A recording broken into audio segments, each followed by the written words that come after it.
شکیل کا تعلق ٹوبہ ٹیک سنگھ سے تھا، جہاں اس کی اکلوتی قریبی رشتہ دار اس کی ماں اللہ رکھی رہتی تھی۔ اس نے 9ویں جماعت تک تعلیم حاصل کی تھی۔ وہ پہلے ٹوبہ ٹیک سنگھ اور فیصل آباد میں کام کرتا رہا تھا اور پچھلے 1 سال سے کراچی میں تھا۔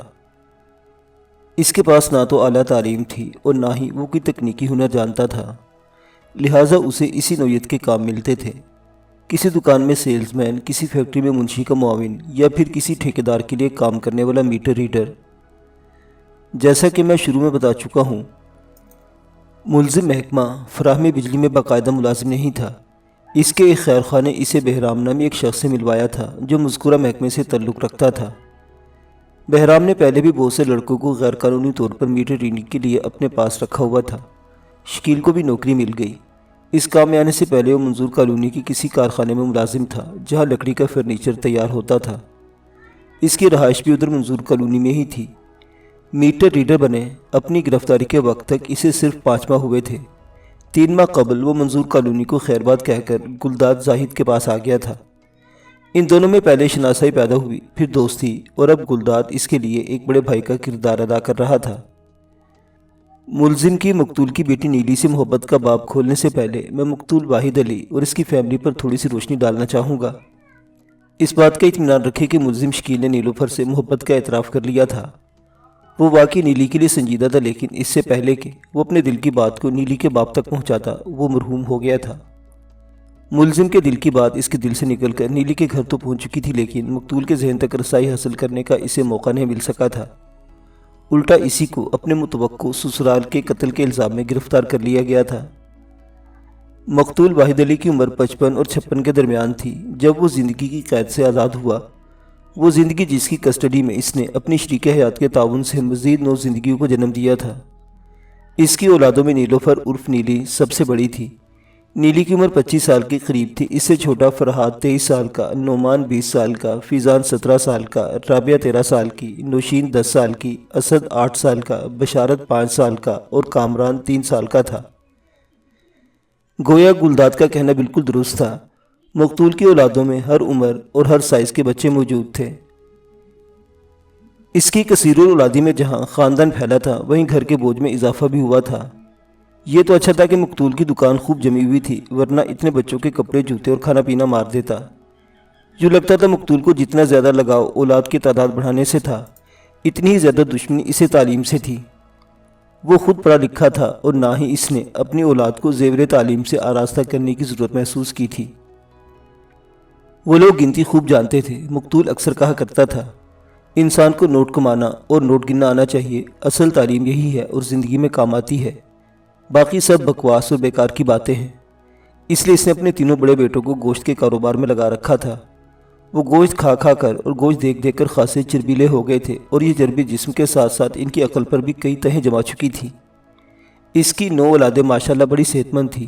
ان کے وجود پر نگاہ پڑتے ہی اندازہ ہو جاتا تھا یہ گوشت والے ہیں۔ نیلی کوئی توپ قسم کی موٹی تو نہیں تھی، البتہ اس کا شمار فربا لڑکیوں میں ہوتا تھا۔ وہ صورت شکل کی اچھی ہی نہیں بلکہ بہت اچھی تھی، لہٰذا اس کی فربہی والا عیب دل کا چہرے کے عقب میں چھپ جاتا تھا۔ اس پر وہ باتیں بھی معصومیت کی قدرے حماقت بھری کرتی تھی جو صنف کرخت کو خاص کشش کرتی تھی۔ شکیل بھی نیلی کی انہوں نازو اداؤں میں جا گرفتار ہوا تھا۔ اسے نیلی سے محبت ہو گئی تھی۔ پھر جب اسے پتہ چلا کہ نیلی بھی اس کی چاہت میں مبتلا ہے تو اس کی خوشی 7ویں آسمان کو چھونے لگی۔ اس سلسلے میں شکیل کو پہلا خوش قسمت نہیں تھا، بلکہ اس سے قبل ایک اور میٹر ریڈر بھی اس دشت پرخار کی سیاحت کر چکا تھا۔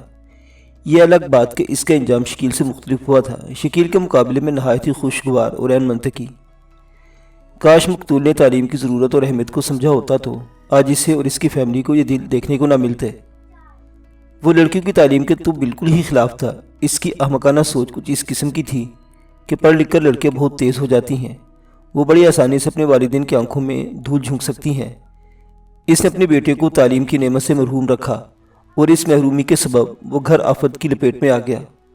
آفت اور بیماری جب کسی کا گھر دیکھ لے تو پھر آسانی سے پیچھا نہیں چھوڑتی، اور بعض اوقات تو یہ تباہی و بربادی کے بعد ہی رخصت ہوتی ہے، جیسا کہ مقتول کے معاملے میں ہوا۔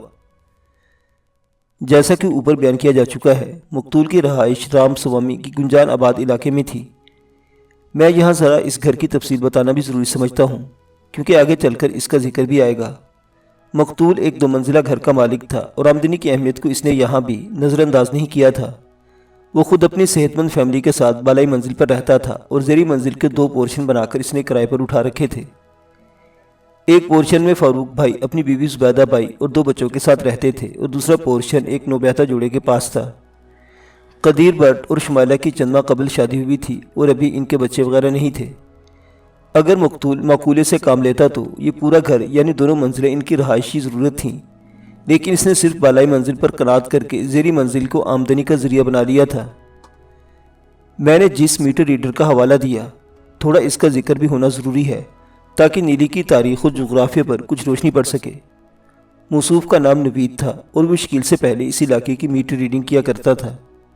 شکیل کی طرح نوید متعلقہ محکمے کے ٹھیکیدار سے وابستہ تھا اور کسی زمانے میں نیلوفر عرف نیلی کو اس میٹر ریڈر سے بھی محبت ہو گئی تھی۔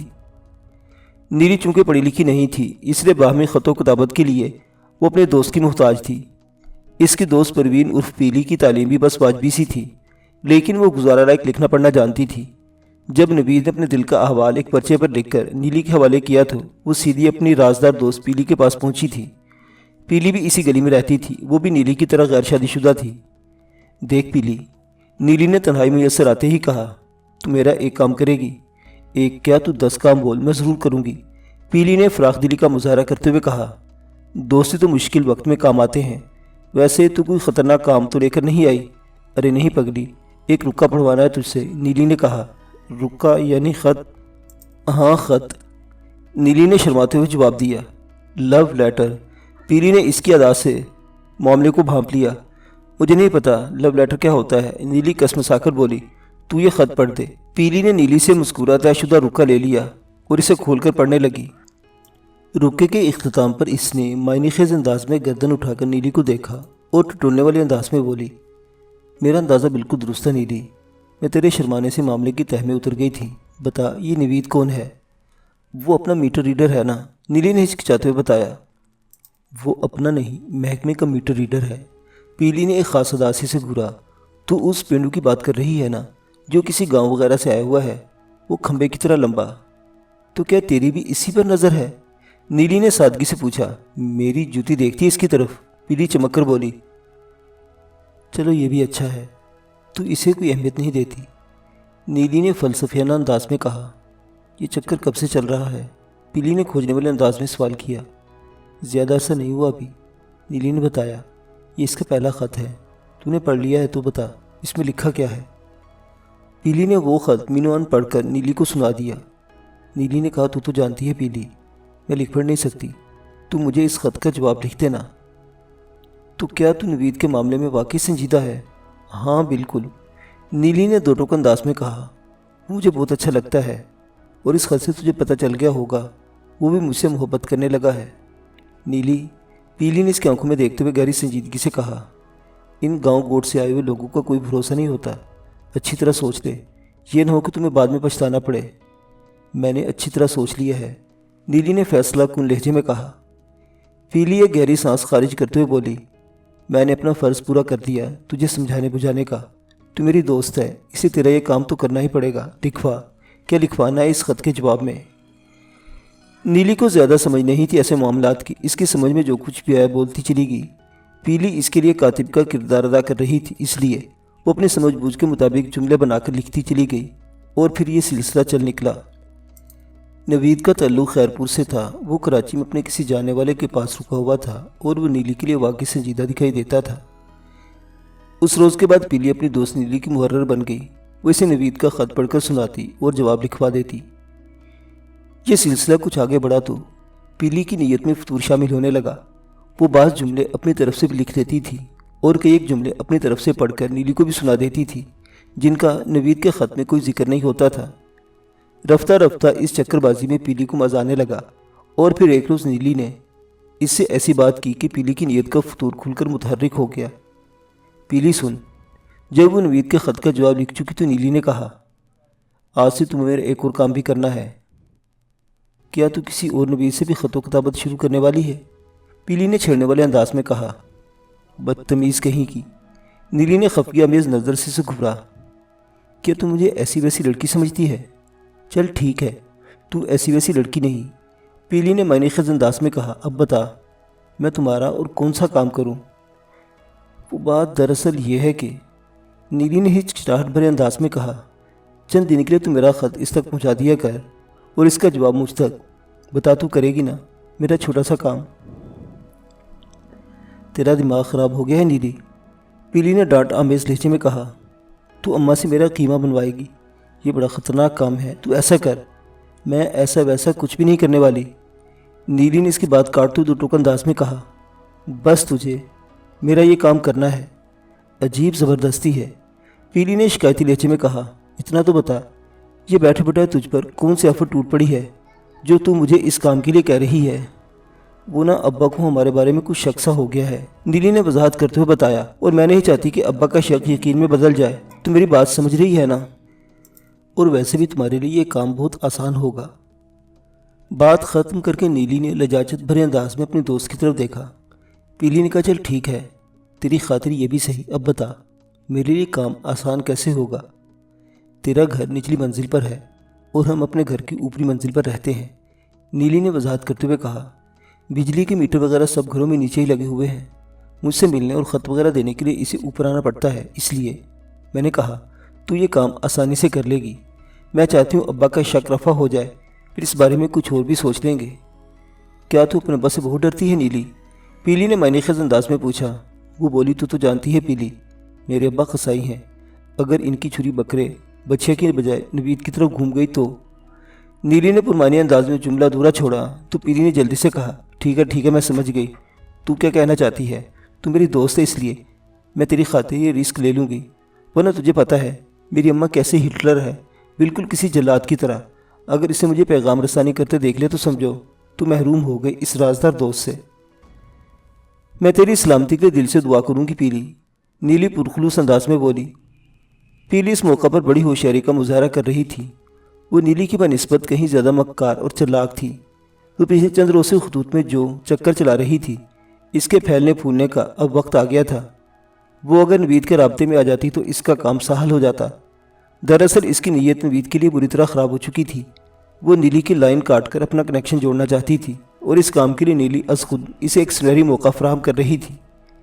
ویسے غیر محسوس طور پر تو پیلی نیلی کی لائن میں کنڈا ڈال ہی رکھا تھا۔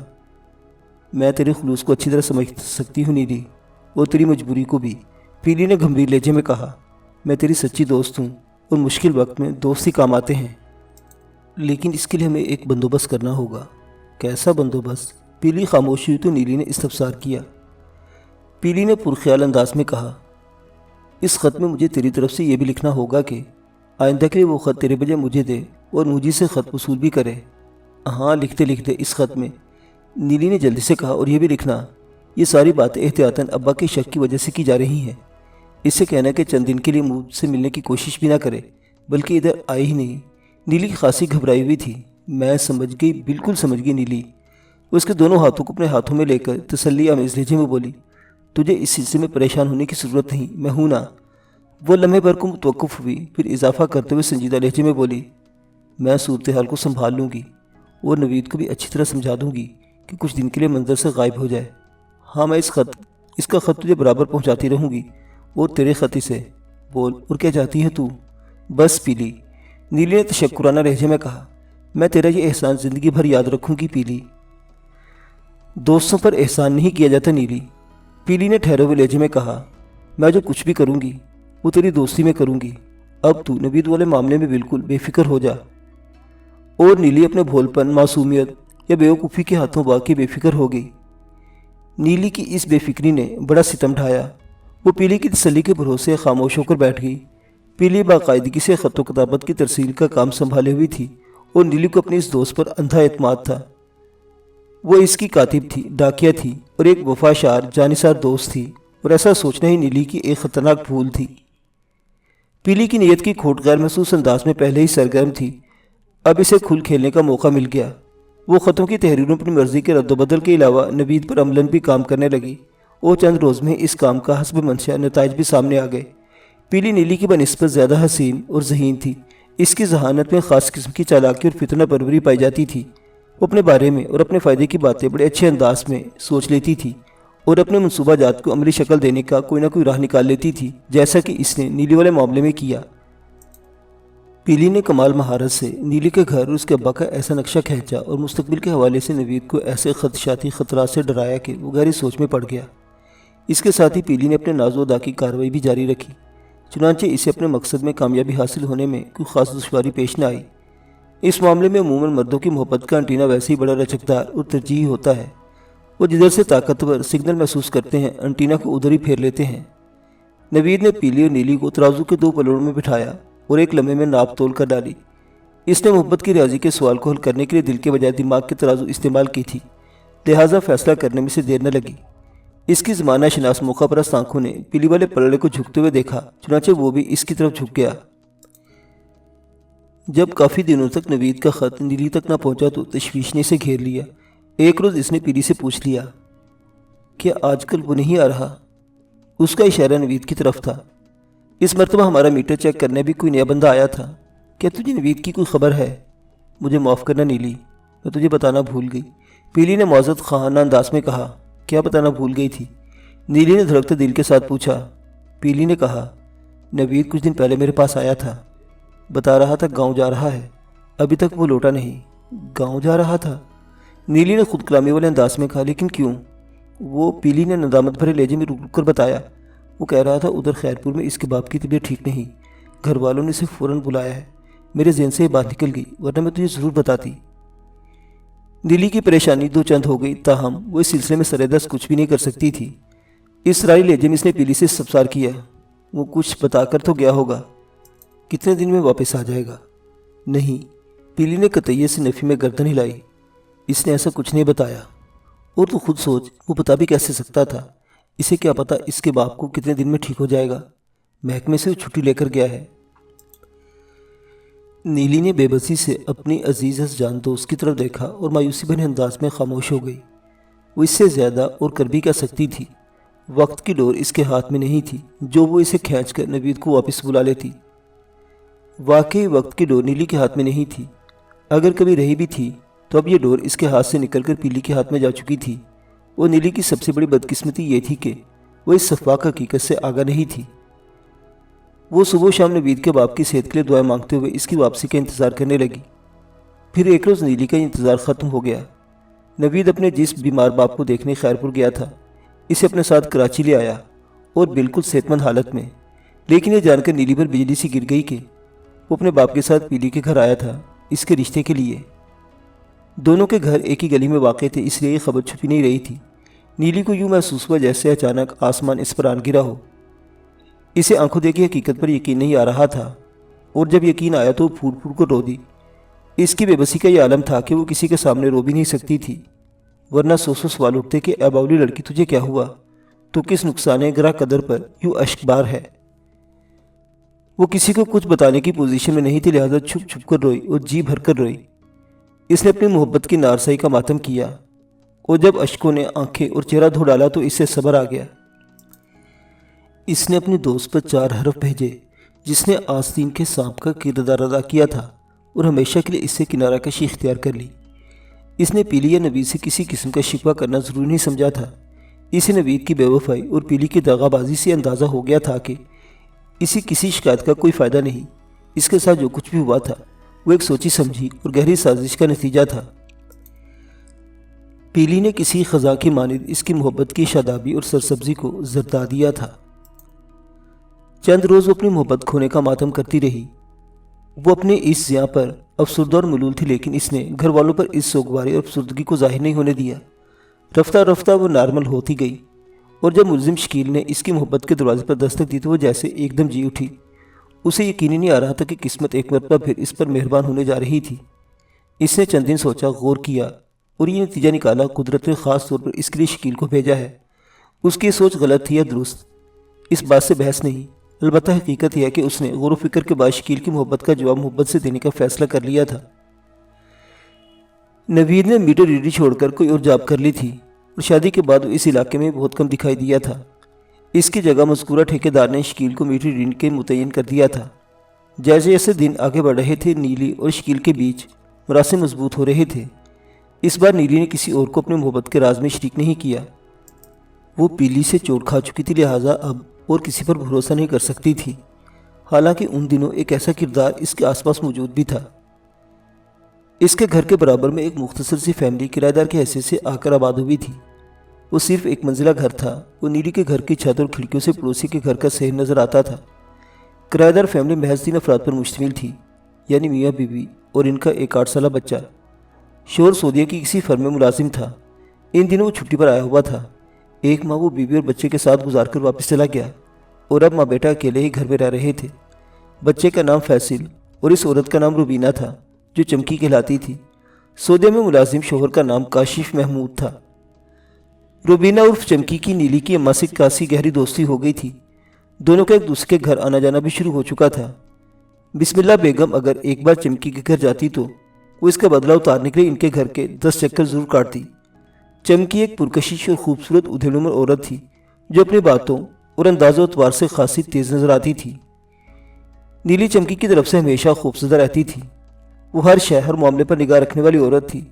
نیلی کو ہر وقت دھڑکا لگا رہتا تھا کہ چمکی کہیں اس کی اور شکیل کی محبت سے آگاہ نہ ہو جائے۔ اسی ڈر کے مارے ایک مرتبہ اسے یہ بھی سوچا کہ چمکی کو اپنے راز میں شریک کر لینا چاہیے، لیکن اسی لمحے پیلی کا چہرہ اس کے تصور میں پھر گیا اور اس نے دل میں ایسی غلطی دوبارہ کرنے سے توبہ کر لی۔ چمکی حالانکہ شادی شدہ تھی، اس کا ایک بیٹا اور شوہر تھا، لیکن اس بار نیلی کو رسک لینے کو تیار نہیں تھی۔ چمکی جس طرح دیکھتے دیکھتے اس کی اماں کے قریب ہو گئی تھی، وہ بہت ہی خطرناک تھا۔ اس کا ابا بھی گاہے بگاہے چمکی کی تعریف کر دیا کرتا تھا۔ اس صورتحال نے نیلی کو چمکی کی طرف سے بے حد محتاط کر دیا تھا۔ وہ شکیل سے 2 باتیں کرنے کے لیے بہت ڈھونڈ ڈانٹ کر موقع نکال پاتی تھی۔ نیلی اور شکیل کے درمیان بڑی دھیمی رفتار سے معاملات آگے بڑھ رہے تھے کہ ایک روز سننے میں آیا شکیل نے نیلی کے باپ واحد علی کو قتل کر دیا ہے۔ اسی روز شام کے وقت شکیل کو گلداد زاہد کے کمرے سے واحد علی کے قتل کے الزام میں گرفتار کر لیا گیا۔